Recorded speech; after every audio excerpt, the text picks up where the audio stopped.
நாமக்கலில் விஜய் பிரச்சாரத்தில் தனியார் பல் மருத்துவமனை சேதப்பட்ட வழக்கில் காவல்துறை பதிலளிக்க சென்னை உயர்நீதிமன்றம் உத்தரவிட்டுள்ளது. கூடுதல் விவரங்களை செய்தியாளர் ஆனந்த் வழங்கிட கேட்கலாம். ஆனந்த், வணக்கம். விவரங்களை சொல்லலாம். வணக்கம். தமிழக வெற்றிக் கழக நாமக்கல் பரப்புரையின் போது தனியார் பல் மருத்துவமனை சேதப்படுத்தப்பட்ட வழக்கில் அந்த வழக்கை ரத்து செய்ய கோரி தாக்கல் செய்யப்பட்ட மனுவிற்கு பதிலளிக்க காவல்துறைக்கு சென்னை உயர்நீதிமன்றம் உத்தரவிட்டிருக்கிறது.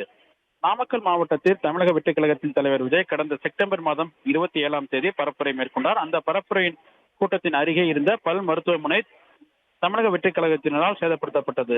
இது தொடர்பாக நாமக்கல் மாவட்ட செயலாளர் சதீஷ்குமார் உள்ளிட்டோர் மீது காவல்துறை வழக்கு பதிவு செய்தது. இந்த நிலையில் தனக்கு எதிரான வழக்கை ரத்து செய்ய வேண்டும் என கோரி சதீஷ்குமார் சென்னை உயர்நீதிமன்றத்தில் மனு தாக்கல் செய்திருக்கிறார்.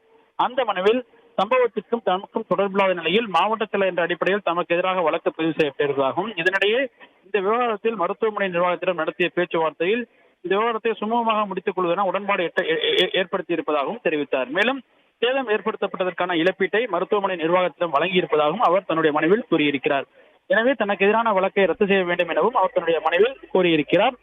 இந்த வழக்கு நீதிபதி ஜெகதீஷ் சந்திரா முன்பாக விசாரணைக்கு வந்த பொழுது காவல்துறை தரப்பில் ஆஜராகியிருந்த கூடுதல் குற்றவியல் வழக்கறிஞர் முகிலன், மாவட்ட செயலர் என்ற முறையில் சதீஷ்குமார் இந்த சம்பவத்திற்கு பொறுப்பு என்பதால் வழக்கை ரத்து செய்யக்கூடாது எனவும் எதிர்ப்பு தெரிவித்தார். மேலும் பதிலளிக்க கால அவகாசம் வேண்டும் எனவும் கோரினார்.